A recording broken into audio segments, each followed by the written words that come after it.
सोचिए, एक ऐसा समय जब किसी माँ के पेट से कोई हंसता खेलता बच्चा नहीं बल्कि लोहे का एक मूसल पैदा हो। एक ऐसा मूसल जो ना रोता है ना हंसता है, बस विनाश का इंतजार करता है। ये कोई साधारण घटना नहीं थी और ना ही ये कोई कहानी है जो हजारों साल पुरानी किसी किताब में दफन है। ये आज के उस सच का आईना है जिसे हम हर रोज अपने आसपास देखते हैं। श्री कृष्ण जानते थे कि आने वाला समय यानी कलयुग एक ऐसा दौर होगा जहां राक्षस किसी गुफा या जंगल में नहीं बल्कि इंसान के अपने ही दिमाग में पैदा होंगे। और इस कलयुग के आने की आहट उसी दिन शुरू हो गई थी जिस दिन भगवान के अपने ही वंश ने, अपने ही खून ने एक दूसरे का गला काटना शुरू कर दिया था।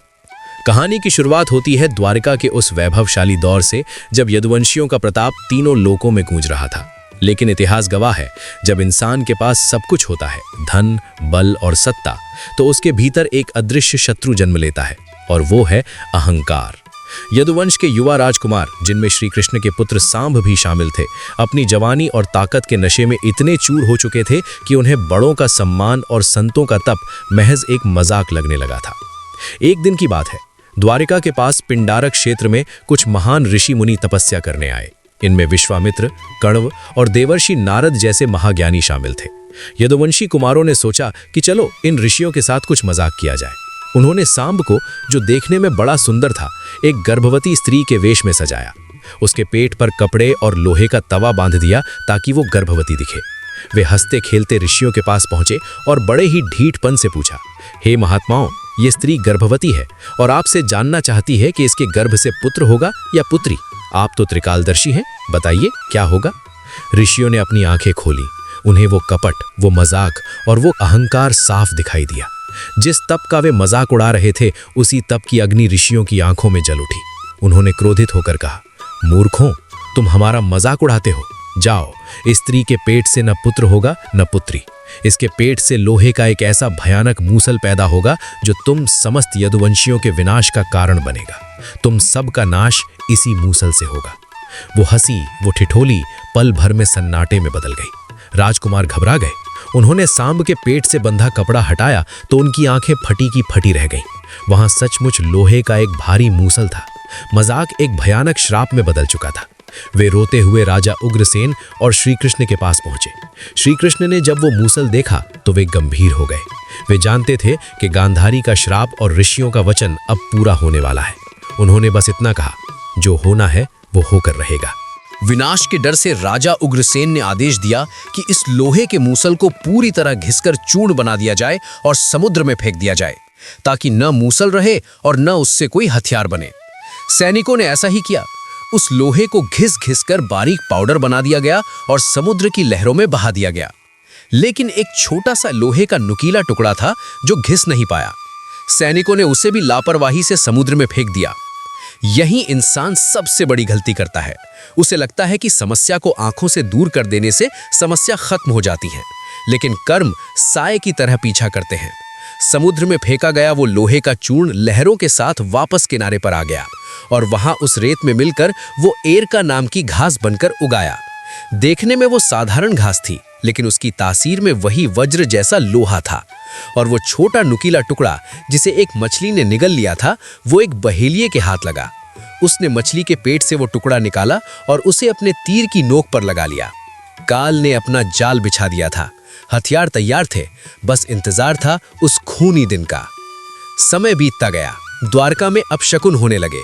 आंधियां चलने लगी। सूर्य को काले घेरों ने ढक लिया।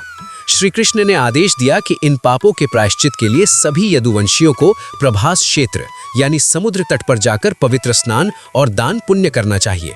सभी तैयार हो गए। रथ सजे, हाथी घोड़े तैयार हुए। लेकिन विडंबना देखिए, पुण्य कमाने जा रहे यदुवंशियों ने अपने साथ मदिरा यानी शराब के बड़े बड़े घड़े भी रख लिए। प्रभास क्षेत्र पहुंचकर उन्होंने स्नान तो किया, लेकिन उसके बाद वही हुआ जो कलयुग का सबसे बड़ा लक्षण है, नशा। उन्होंने मैरयक नाम की मदिरा पीनी शुरू की। नशा जब दिमाग पर चढ़ता है तो सबसे पहले विवेक मरता है। वहां भी यही हुआ। हंसी मजाक चल रहा था कि तभी सात्यकी, जो कृष्ण के सेनापति थे और महाभारत में पांडवों की तरफ से लड़े थे, उन्होंने कृतवर्मा का मजाक उड़ाना शुरू कर दिया। कृतवर्मा, जिसने कौरवों का साथ दिया था और सोते हुए पांडव पुत्रों को मारा था। सात्यकी ने नशे में लड़खड़ाते हुए कहा, धिक्कार है तुम पर कृतवर्मा, तुमने कायरों की तरह रात के अंधेरे में सोते हुए योद्धाओं को मारा। तुम क्षत्रिय कहलाने लायक नहीं हो। कृतवर्मा को भी गुस्सा आ गया। उसने भी सात्यकी के पुराने पाप गिनवा दिए। देखते ही देखते ये जुबानी जंग धक्का मुक्की में बदल गई। वहां मौजूद बाकी योद्धा भी दो गुटों में बट गए, कोई सात्यकी के साथ तो कोई कृतवर्मा के साथ। और फिर वो हुआ जिसकी कल्पना भी किसी ने नहीं की थी। सात्यकी ने क्रोध में आकर अपनी तलवार से कृतवर्मा का सिर काट दिया। खून का फव्वारा फूटा और उस पवित्र तीर्थ स्थान की रेत लाल हो गई। ये देख कृतवर्मा के साथियों ने सात्यकी पर हमला कर दिया। श्री कृष्ण के पुत्र प्रद्युम्न अपने पिता के मित्र सात्यकी को बचाने आए, लेकिन भीड़ ने उन्हें घेर कर मार डाला। अपने पुत्र और मित्र को अपने ही आंखों के सामने मरता देख श्री कृष्ण की भी सहन शक्ति जवाब दे गई। लेकिन नियति का खेल अभी बाकी था। जब योद्धाओं के हथियार टूट गए, तलवारें मुड़ गईं, तो क्रोध में अंधे होकर वे समुद्र किनारे उगी उस घास को उखाड़ने लगे। याद है ना, ये वही घास थी जो उस लोहे के मूसल के चूर्ण से उगी थी। जैसे ही कोई योद्धा उस घास को उखाड़ता, वो घास हाथ में आते ही एक सख्त लोहे की छड़ यानी वज्र बन जाती। अब जिसके हाथ में जो आया, उसने उसी से अपनों को मारना शुरू कर दिया। बेटा बाप को नहीं पहचान रहा था, भाई भाई का गला घोट रहा था, चाचा भतीजे एक दूसरे की जान ले रहे थे। वो समुद्र तट जहां शांति मिलनी चाहिए थी, वहां अब केवल चीखें और हड्डियों के टूटने की आवाजें थीं। श्री कृष्ण एक तरफ खड़े ये महाविनाश देख रहे थे। ये वही यदुवंश था जिसके लिए उन्होंने इंद्र तक से युद्ध किया था। आज वही वंश अपनी जड़ों को खुद काट रहा था। पिता ने पुत्र को मारा और पुत्र ने पिता को, कोई नहीं बचा। वो लोहे का मूसल जिसे ऋषियों ने श्राप में दिया था, उसने अपना काम कर दिया था। वो श्राप बाहर से नहीं आया था, वो उनके अंदर के क्रोध और नशे के रूप में बाहर निकला था। शाम होते होते प्रभास क्षेत्र लाशों से पट गया था। वो घास अब खून से सनी हुई थी। ये सिर्फ एक युद्ध नहीं था, ये कलयुग का आगमन था। ये चेतावनी थी कि आने वाले समय में, यानी आज के समय में, इंसान को मारने के लिए किसी बाहरी दुश्मन की जरूरत नहीं पड़ेगी। उसका अपना अहंकार, उसका अपना नशा और उसके अपने ही सगे संबंधी उसके विनाश का कारण बनेंगे। जो यदुवंशियों के साथ हुआ, वो आज हर घर की कहानी है, जहां जायदाद, पैसे और झूठी शान के लिए भाई ही भाई के खून का प्यासा बैठा है। प्रभास क्षेत्र की वो खूनी शाम अब रात के गहरे सन्नाटे में बदल चुकी थी। चारों तरफ केवल टूटे हुए रथ, बिखरी हुई तलवारें और अपनों की लाशें थीं। उस भयावह मंजर के बीच भगवान श्री कृष्ण एक टूटे हुए रथ के पहिए के पास शांत बैठे थे। उनके चेहरे पर ना तो क्रोध था, ना ही शोक, बस एक गहरा शून्य था। तभी वहां उद्धव पहुंचे। उद्धव जो कृष्ण के परम मित्र भी थे और भक्त भी। अपनी आंखों के सामने यदुवंश का ये विनाश देखकर उनका कलेजा फट रहा था। वे रोते हुए कृष्ण के चरणों में गिर पड़े और रुंधे गले से पूछा, केशव, ये आपने क्या किया? आप तो सर्वशक्तिमान हैं, आप तो काल को भी रोक सकते थे। फिर आपने अपने ही वंश, अपने ही पुत्रों और मित्रों को इस तरह आपस में लड़कर मरते हुए क्यों देखा? आपने उन्हें रोका क्यों नहीं? आखिर ये आपके अपने थे। श्री कृष्ण ने उद्धव के आंसुओं को देखा और बड़े ही शांत स्वर में कहा, उद्धव, ये जो तुम देख रहे हो, ये अंत नहीं, ये आने वाले युग का आरंभ है। मैंने उन्हें इसलिए नहीं रोका क्योंकि ये केवल एक श्राप का फल नहीं था, ये उस मानसिकता का बीज था जो अब हर मनुष्य के भीतर उगने वाला है। तुम पूछ रहे हो कि ये मेरे अपने थे? तो सुनो उद्धव, कलयुग में संबंध केवल शरीर के होंगे, आत्मा के नहीं। जिस दिन स्वार्थ पूरा होना बंद हो जाएगा, उस दिन बेटा पिता को और मित्र मित्र को ऐसे ही त्याग देगा जैसे सांप अपनी पुरानी केंचुली को त्याग देता है। कृष्ण ने उद्धव को समझाते हुए एक बहुत गहरा सत्य बताया जो आज के समय को शीशे की तरह साफ दिखाता है। उन्होंने कहा, उद्धव, समय के साथ असुरों का पता बदलता गया है। सतयुग को याद करो, तब बुराई और अच्छाई दो अलग अलग दुनिया में थी। देवता स्वर्ग में और दैत्य पाताल में। हिरण्यकश्यप जैसे राक्षस दूर रहते थे। फिर त्रेता युग आया, राक्षस और पास आ गए। राम और रावण का युद्ध हुआ, लेकिन तब राक्षस दूसरे राज्य में था, समुद्र के उस पार। फिर द्वापर युग आया, यानी हमारा समय। बुराई और पास आ गई। अब राक्षस किसी दूसरे देश में नहीं, बल्कि एक ही परिवार में था। कंस मेरा मामा था और कौरव पांडव तो भाई ही थे। बुराई घर के आंगन तक आ गई थी। कृष्ण ने एक पल के लिए अपनी आंखें मूंदी और फिर भारी आवाज में कहा, लेकिन उद्धव, जो अब कलयुग आ रहा है, उसमें खतरा सबसे ज्यादा है, क्योंकि अब राक्षस न पाताल में होगा, न दूसरे देश में, और न ही केवल परिवार में। कलयुग में राक्षस मनुष्य के अंदर होगा। इंसान का अपना मन ही उसका सबसे बड़ा दुश्मन बन जाएगा। वो बाहर से देवता दिखेगा लेकिन अंदर से पिशाच होगा। श्री कृष्ण की ये बात आज कितनी सच साबित हो रही है, इसे समझने के लिए हमें आज के समाज के उस कड़वे सच को देखना होगा जो हर दूसरे घर की कहानी है। कल्पना कीजिए एक ऐसे घर की जहां माता पिता ने अपना पेट काटकर, अपनी खुशियां मारकर बेटे को पढ़ाया लिखाया, उसे काबिल बनाया ताकि उसके जीवन में वो अंधेरा ना रहे जो उन्होंने देखा। बेटा बड़ा हुआ, उसकी नौकरी लगी, शादी हुई और फिर अचानक घर का माहौल बदलने लगा। वो बेटा जो कल तक पिता की उंगली पकड़कर चलता था, आज उसे पिता की खांसी की आवाज भी चुभने लगी। उसे माँ के टोकना बुरा लगने लगा। क्यों? क्योंकि अब उसके जीवन में अर्थ यानी पैसा और पत्नी का मोह उसके धर्म यानी माता पिता की सेवा से बड़ा हो गया है। एक दिन वो बेटा आता है और कहता है, पिताजी अब इस घर में हम सब साथ नहीं रह सकते, मुझे अपनी प्राइवेसी चाहिए। और वो उन बूढ़े माँ बाप को जिनके हाथ अब कांपते हैं या तो घर के किसी कोने में पड़े पुराने फर्नीचर की तरह छोड़ देता है या वृद्धाश्रम की राह दिखा देता है। यही तो कलयुग का मनोविज्ञान है। भागवत पुराण में हजारों साल पहले ही ये लिख दिया गया था कि कलयुग में मनुष्य का मूल्यांकन उसके गुणों से नहीं बल्कि उसके धन से होगा। उसमें स्पष्ट लिखा है, कलयुग में लोग अपने बालों को संवारने और पेट भरने को ही जीवन का सबसे बड़ा लक्ष्य मानेंगे। आज देखिए, लोग जिम जाते हैं, महंगे कपड़े पहनते हैं, घंटों शीशे के सामने बाल संवारते हैं, लेकिन अपनी आत्मा को संवारने का वक्त किसी के पास नहीं है। शास्त्र कहते हैं कि कलयुग में लोग दूर के जलाशयों और तालाबों को तीर्थ मानेंगे, वहां जाने के लिए हजारों रुपए खर्च करेंगे, लेकिन घर में बैठे साक्षात तीर्थ अपने माता पिता की सेवा नहीं करेंगे। ये वही राक्षस है जो इंसान के अंदर बैठकर उसे चला रहा है। विश्वासघात का स्वरूप भी अब बदल चुका है। पहले दुश्मन हाथ में तलवार लेकर सामने से आता था तो हम उससे लड़ सकते थे, लेकिन कलयुग का राक्षस बड़ा ही मायावी है। उसके सिर पर सींग नहीं है, उसके बड़े दांत नहीं है, वो तो बड़ा मीठा बोलता है। वो आपका सबसे अच्छा दोस्त बनकर आएगा, आपका बिजनेस पार्टनर बनकर आएगा, यहाँ तक कि जीवन साथी बनकर भी आ सकता है।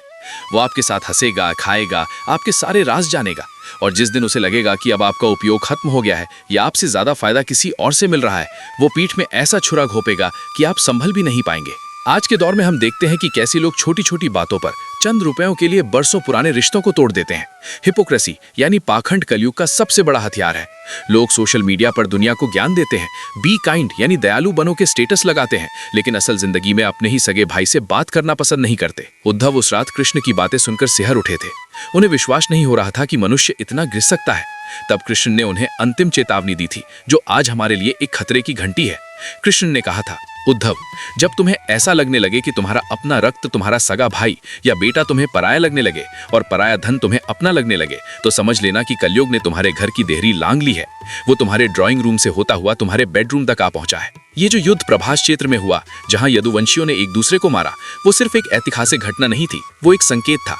जब इंसान के दिमाग पर लालच और अविश्वास का नशा चढ़ता है तो उसे सामने खड़ा व्यक्ति भाई नहीं बल्कि प्रतिद्वंदी, कॉम्पिटिटर नजर आता है। आज अदालतों में चल रहे भाइयों के मुकदमे, संपत्ति के लिए होती हत्याएं और टूटते हुए परिवार इस बात का सबूत है कि हम पूरी तरह से उस युग में जी रहे हैं जिसकी भविष्यवाणी उस काली रात में श्री कृष्ण ने की थी। राक्षस अब बाहर नहीं है, वो आईने में हमें जो चेहरा दिखता है उसी के पीछे छिपा बैठा है। उद्धव और श्री कृष्ण का वो संवाद केवल उस रात तक सीमित नहीं था। श्री कृष्ण ने अपनी दिव्य दृष्टि से कलयुग के उस चरम सीमा को भी देख लिया था जिसकी कल्पना मात्र से आत्मा कांप उठती है। उन्होंने बताया कि अभी तो कलयुग का केवल बाल्यकाल है, लेकिन जैसे जैसे ये युग अपनी जवानी में प्रवेश करेगा, पृथ्वी नरक से भी बदतर हो जाएगी। शास्त्रों में वर्णित है कि कलयुग के अंत समय में धरती पर लगातार 12 वर्षों तक अकाल पड़ेगा। आसमान से आग बरसेगी और धरती की छाती फट जाएगी, नदियां सूख जाएंगी और वृक्ष जलकर राख हो जाएंगे। उस समय मनुष्य का स्वभाव और स्वरूप दोनों बदल जाएंगे। जो इंसान आज 6 फीट का है, उसका कद घटकर बौने जैसा हो जाएगा और उसकी आयु मात्र 20 या 30 वर्ष रह जाएगी। लेकिन सबसे भयानक बात शारीरिक बदलाव नहीं बल्कि मानसिक पतन होगा। रिश्तों की मर्यादा पूरी तरह खत्म हो जाएगी। एक समय ऐसा आएगा जब लोग एक मुट्ठी अनाज के लिए, पानी की एक घूंट के लिए एक दूसरे की जान लेने में संकोच नहीं करेंगे। जिस घर में आज हंसी ठिठोली गूंजती है, वहां लोग जंगली जानवरों की तरह व्यवहार करेंगे। कलयुग का प्रभाव इतना गहरा होगा कि मनुष्य को केवल अपना पेट भरने से मतलब होगा, चाहे उसके लिए उसे किसी का भी गला क्यों न काटना पड़े। ये भविष्यवाणियां सुनकर मन में एक घबराहट होती है, एक डर बैठ जाता है कि क्या ऐसे भयानक समय में बचने का कोई रास्ता है? क्या उस कीचड़ में कोई कमल खिल सकता है? इस प्रश्न का उत्तर हमें श्रीमद् भागवत पुराण के एक बहुत ही सुंदर प्रसंग में मिलता है। जब राजा परीक्षित को यह पता चला कि कलयुग इतना पापी और क्रूर है, तो उन्होंने शुकदेव जी से पूछा, हे गुरुदेव, अगर कलयुग दोषों का सागर है तो फिर इस युग में जन्म लेने वाले जीवों का कल्याण कैसे होगा? क्या वे सब नरक में ही जाएंगे? तब शुकदेव जी ने एक बहुत ही रहस्यमयी मुस्कान के साथ उत्तर दिया, राजन, तुम सच कहते हो, कलयुग दोषों का खजाना है, ये पाप की खान है। लेकिन इस युग में एक बहुत बड़ा महान गुण भी है जो न सतयुग में था, न त्रेता में और न ही द्वापर में। परीक्षित हैरान रह गए, पाप के युग में गुण कैसा? शुकदेव जी ने कहा, सतयुग में भगवान को पाने के लिए हजारों वर्षों तक कठोर तपस्या करनी पड़ती थी। त्रेता में बड़े बड़े यज्ञ करने पड़ते थे जिसमें बहुत धन और समय लगता था। द्वापर में विधिवत पूजा अर्चना करनी पड़ती थी। लेकिन कलयुग में भगवान ने मुक्ति का रास्ता बहुत सस्ता और आसान कर दिया है। कलयुग में केवल और केवल हरि नाम संकीर्तन से, यानी भगवान का नाम लेने मात्र से और सत्य बोलने से वही फल मिलता है जो सतयुग में हजारों साल की तपस्या से मिलता था। इसे सिद्ध करने के लिए शास्त्रों में अजामिल की कथा आती है। अजामिल एक ऐसा ब्राह्मण था जो अपने मार्ग से भटक गया था। उसने अपना पूरा जीवन पाप, चोरी और अधर्म में बिताया। उसने कभी पूजा नहीं की, कभी दान नहीं दिया। लेकिन जब उसका अंतिम समय आया, यमराज के दूत उसे लेने आए तो वो भयभीत हो गया। घबराहट में उसने अपने छोटे बेटे को पुकारा, जिसका नाम उसने नारायण रखा था। उसने चिल्लाया, नारायण, बेटा मुझे बचाओ। उसने पुकारा तो अपने बेटे को था, लेकिन उसके मुख से भगवान का नाम नारायण निकला। बस इतनी सी देर में वहां भगवान विष्णु के पार्षद आ गए और उन्होंने यमदूतों को रोक दिया। उन्होंने कहा कि इसने मरते समय भगवान का नाम लिया है, इसलिए इसके सारे पाप जलकर भस्म हो गए हैं। सोचिए, जिस युग में अनजाने में लिया गया नाम भी अजामिल जैसे पापी को मोक्ष दिला सकता है, उस युग में अगर कोई व्यक्ति होश में रहकर श्रद्धा से 2 पल भी ईश्वर का नाम ले तो उसका क्या नहीं हो सकता। कलयुग में नाम ही वो जहाज है जो इस भव सागर से पार उतार सकता है। अब प्रश्न ये उठता है कि हम इस कहानी से क्या लेके जा रहे हैं। यदुवंश का विनाश और कलयुग का आगमन हमें एक अंतिम चेतावनी देता है। वो चेतावनी ये है कि युद्ध बाहर नहीं है, युद्ध हमारे अंदर है। बाहर के दुश्मनों से लड़ना आसान है, लेकिन अपने अंदर बैठे लालच, क्रोध, ईर्ष्या और धोखे से लड़ना ही असली वीरता है। श्री कृष्ण ने अपने ही वंश का नाश अपनी आंखों के सामने इसलिए होने दिया क्योंकि वे अधर्मी हो गए थे। ये एक बहुत बड़ा संकेत है हम सबके लिए। हम अक्सर सोचते हैं कि हम तो भगवान के भक्त हैं, हम तो पूजा करते हैं, तो भगवान हमें बचा ही लेंगे चाहे हम कुछ भी गलत करें। लेकिन याद रखिएगा, अगर भगवान अपने सगे बेटों और मित्रों को नहीं बचाते जब वे धर्म छोड़ देते हैं, तो हम और आप क्या चीज़ हैं? भगवान रिश्तों के नहीं, धर्म के पक्षधर हैं। इस पूरी महागाथा का सार यही है कि कलयुग के इस दौर में 3 बातों को अपने जीवन का कवच बना ले। पहली, अपेक्षा ही दुख है। कलयुग में किसी इंसान से वफादारी की उम्मीद न पालें, क्योंकि समय बदलते ही इंसान की नीयत बदल जाती है। अपना भरोसा केवल अपने कर्म और ईश्वर पर रखें। दूसरी, संगति का असर। याद है ना वो लोहे का मूसल? ऋषियों ने कहा था इसे पीसकर फेंक दो, लेकिन एक छोटा सा लोहे का टुकड़ा बच गया था जिसने पूरे वंश का नाश कर दिया। उसी तरह हमारे जीवन में एक गलत आदत या एक गलत व्यक्ति उस लोहे के टुकड़े जैसा होता है। हम उसे नजरअंदाज करते हैं, लेकिन वही एक दिन हमारे पूरे परिवार, हमारी प्रतिष्ठा और हमारी सुख शांति को नष्ट कर देता है। इसलिए अपनी संगति बहुत सोच समझ कर चुनें। और तीसरी और सबसे महत्वपूर्ण बात, नाम का सहारा। जब चारों तरफ धोखा हो, जब अपना ही खून पराया लगने लगे, जब दिमाग काम करना बंद कर दे, तब केवल और केवल प्रभु का नाम ही वो शक्ति है जो आपकी बुद्धि को भ्रष्ट होने से बचा सकती है। कलयुग चाहे कितना भी बलवान क्यों ना हो, राम नाम के आगे वो भी नतमस्तक हो जाता है। तो आइए यदुवंश के उस खूनी इतिहास से सीख लें और अपने वर्तमान को सुधारें। अपने घर को कुरुक्षेत्र या प्रभास क्षेत्र बनने से बचाएं। प्रेम से रहें, धर्म के साथ रहें और जब भी मन विचलित हो, बस एक ही सहारा लें, गोविंद का नाम।